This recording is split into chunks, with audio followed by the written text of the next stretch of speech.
Have with us live in the studios this morning Dr. Henry Lai. Dr. Henry Lai is a research professor at the Department of Bioengineering at the University of Washington. His research interests include the biological effects of electromagnetic fields and cancer treatment using artemisinin and synthetic compounds. Dr. Lai, thank you very much for spending time with us this morning. Good morning. Start out and tell us, how did you get involved with the study of electromagnetic radiation? Okay. Well, it's a long story. I started this type of research in 1980, and at the very beginning, we got funding from the U.S. Navy to look at the radar radiation, which emits electromagnetic fields, particularly microwave type of radiation. And they want to know whether this type of radar have biological effects or even harmful health effects. And so we have been doing that type of research since that time. So it started out with the Navy, and then we got funded by NIH, the National Institutes of Health, to do research. Continuing on that same line, so you did a study specifically on the effects of microwaves on brain cells, is that right? Can you tell us about that? Well, that's actually one topics of our research in the last 28 years. And the brain cell study, I think, is more related to the concern of cell phones radiation, whether cell phones can damage cells in the brain and cause cancer. So what we did is that we had the rats that we exposed to a very low level of microwave. So it's not a heating effect. It's a very, very low level compared to what we use for cooking.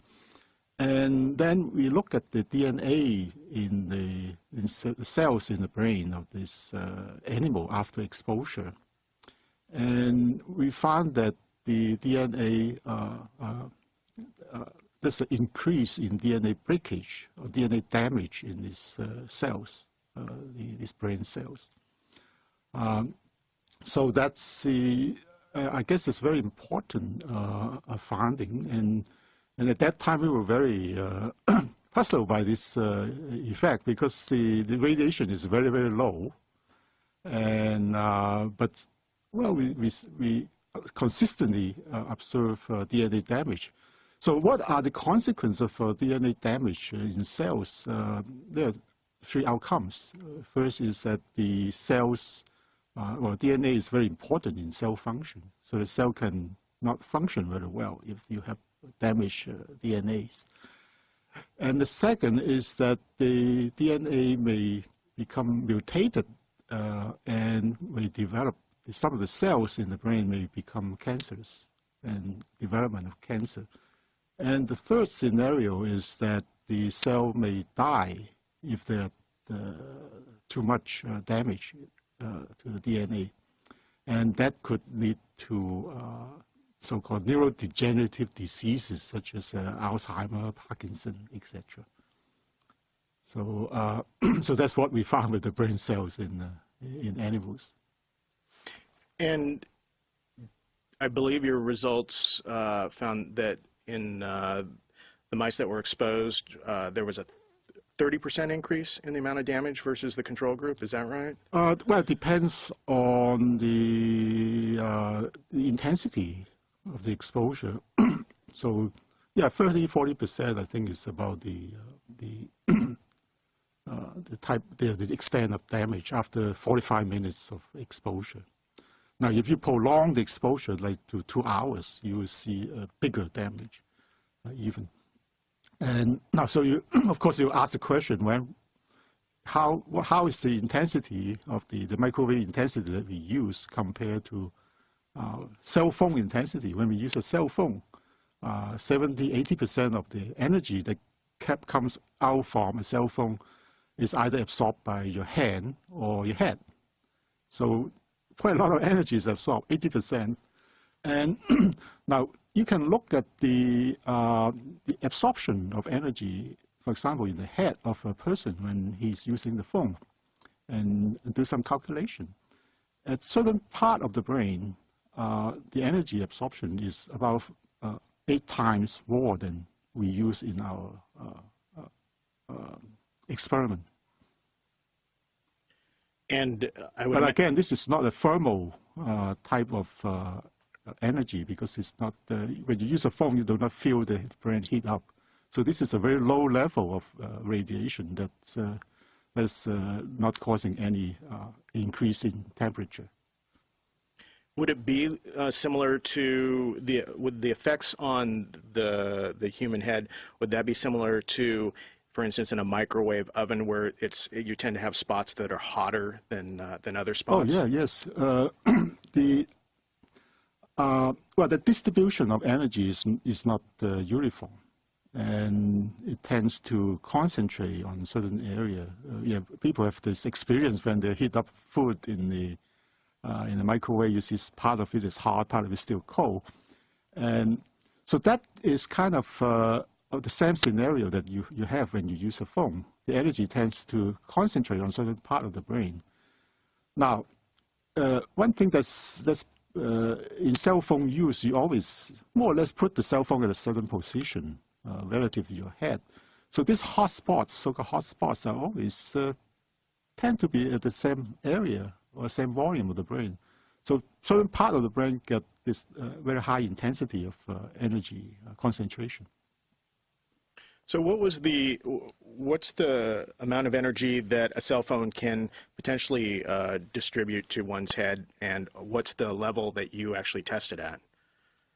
Well, as I said, that's if you look at certain hot spots in the brain of a cell phone user, the energy can be 8 times more than we use in our study. All right. Yeah, in our study, the energy is more uniform, because the animal can move inside the field. So that there's no particular hot spot. The hot spot move around, so average energy will be more uniform inside the body. So when you take the average energy in our rats, it's about 8 times lower than what you can get in the hot spot of when you use a phone. All right, so you came out with this study, and then where did that get published in journals, or how did that get out to the public? Yeah, the data were published in peer-reviewed journals. Now, this was the first paper was published in 1995, I think, 13 years ago. And since then, we also did other study related to DNA damage. For example, one thing that come out, I think is very interesting, is that the damage is caused by free radical formation. And you can, let's say, you can give animal like the antioxidants. That's why we take antioxidants if we want to neutralize the free radicals that is produced in our body. Now, if you give antioxidants such as vitamin C, vitamin E, melatonin, which is also a antioxidant, you can block the effect of the microwave. Interesting. So that do you know about specific amounts of antioxidants that people would need to take to block the microwave? Oh, you don't need a lot. You don't need a lot. I guess the normal, well, supplement, I think, is enough. Now, I'm not advocating people taking antioxidants for cell phone use, but this is what we found, that the effect is caused by free radical formation. So when you came out with your study in '94, what was what were your peers' reaction to it, and what was the industry reaction to it? Yeah, at that time, I think that this type of results raised a lot of concern, because at that time, cell phones starting to become popular. That was, and of course, the cell phone industry did not like the results at all. So that's what happened. There was a lot of discussion on, well, is this true or not? And and there are other people who also repeated using, also found the same type of effect, and other people did not find the effect at all. So this is still debatable, I guess, up to date. Didn't one of the cell phone companies, Motorola, didn't they directly respond to your study? Well, actually, well, the people from the Motorola company did send some people to our lab and look at what we're doing and things like that. But and well, well, this is there was a at that time we did not know what happened, and actually there was an internal memo that leaked out from the from Motorola, and the memo basically tried to find some way to discredit our results. As well as other members of the industry, I understand that someone contacted both NIH and perhaps someone else contacted the University of Washington president at the time, trying to get you fired for that? That's true, yes. Mm-hmm.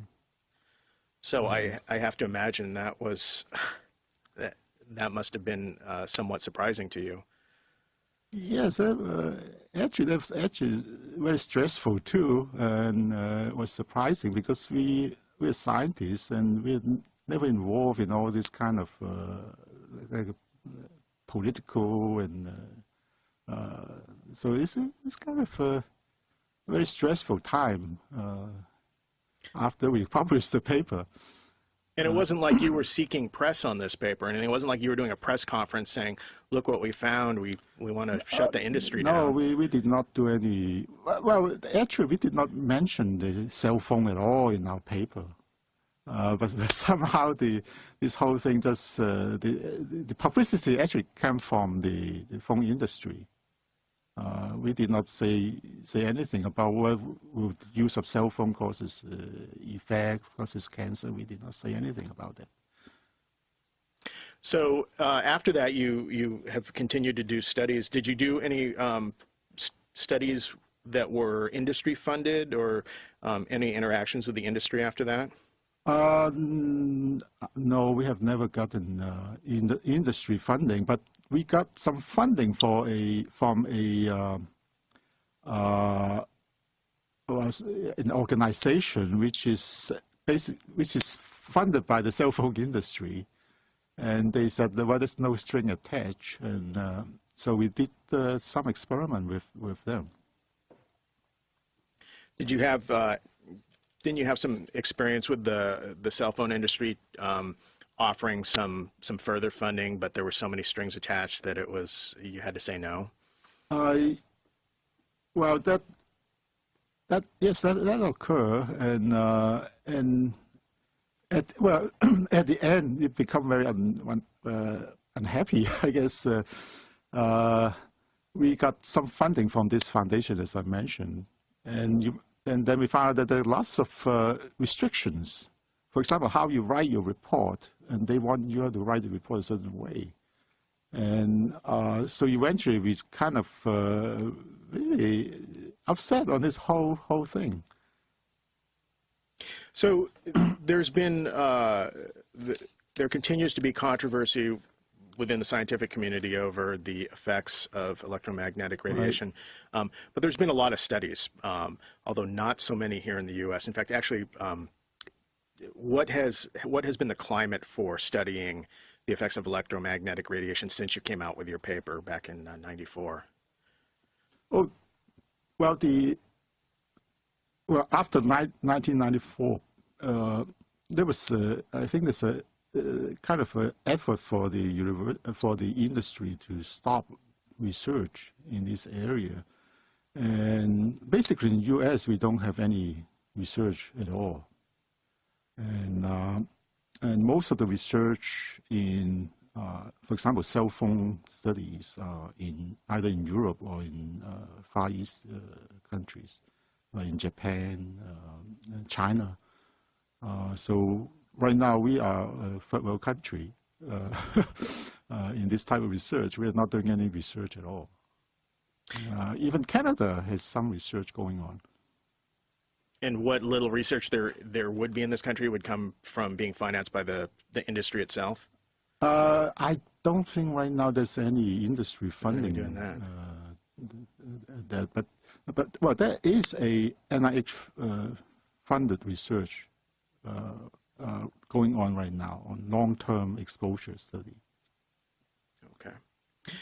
And you said something interesting before we went on, that in fact, since the research has been cut off for this, since the funding for this research has been cut off for so long, that the scientists with expertise in this area have literally almost dried up in this country? Yes. Well, these scientists either retire because there's no funding, or either move to another area that they can get funding. So they're basically out of the area. So it come up to the point is that if the U.S. government come up with some money to do this type of research, there's nobody to do it because people already left the field. So that is a big concern. So we may never be able to catch up with this type of research anymore.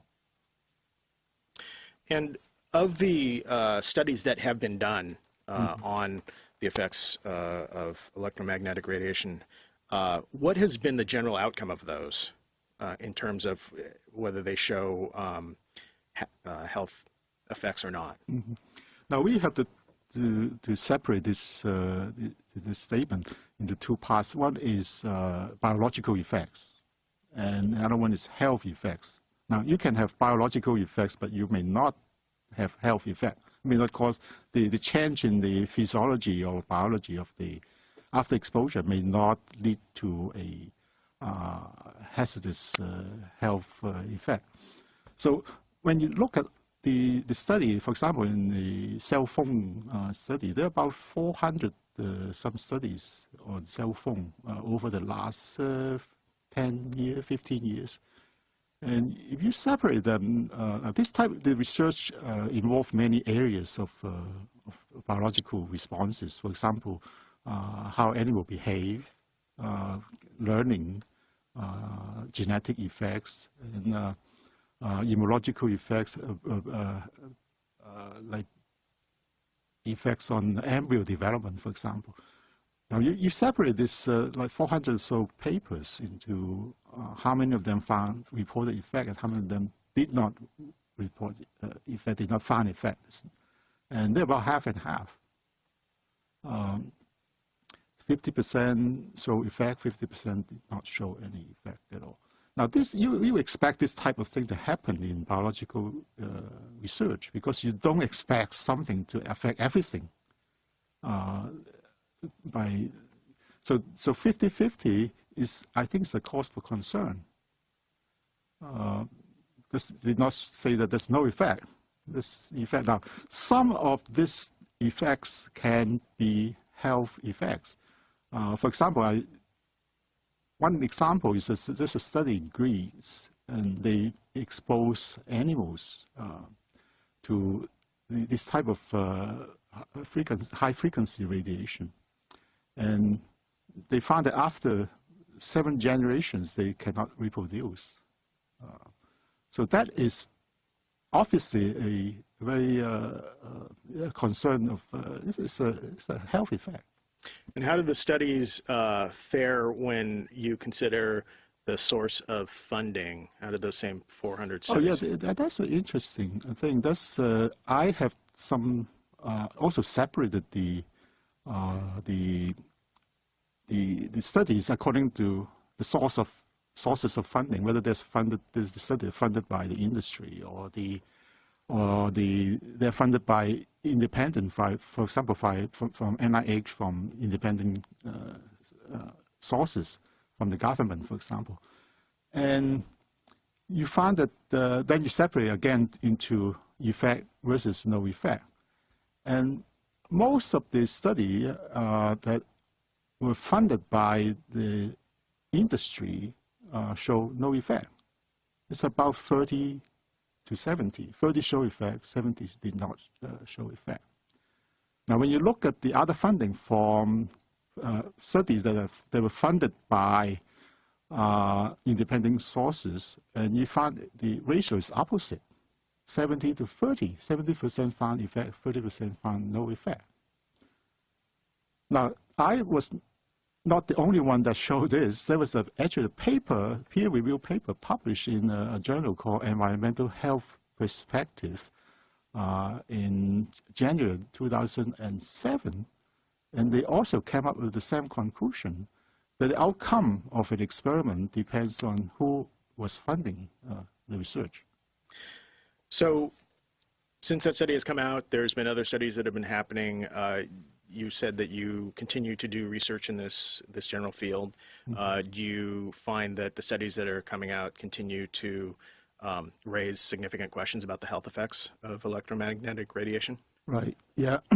Well, I think one thing that came up in the last 4 or 5 years is that there's several reports that actually this is very interesting, because when they look at these are epidemiological studies, and they look at the cancer rate of people versus how long they use cell phones. And several papers came up with the conclusion that the cancer risk increased 2 to 3 times after 10 years of cell phone use, certain type of brain cancer. And they also, interesting, people use a cell phone, either use some of them would prefer use the left side, other people prefer to use the right side. And then you look at the location of the tumor versus the side that the phone will use, and there's a very good correlation.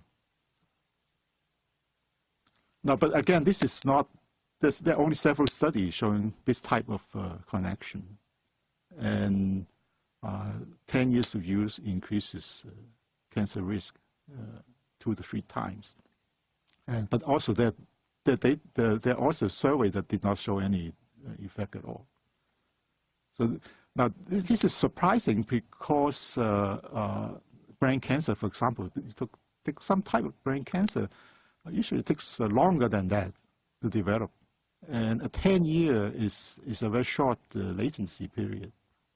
And I was actually surprised to see that people found effects at 10 years.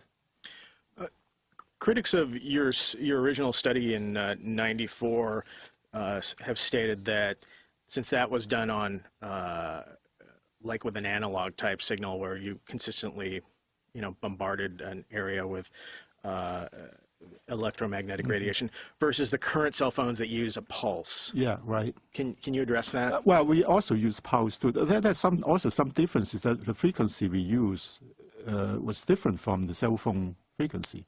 Now we use 2.4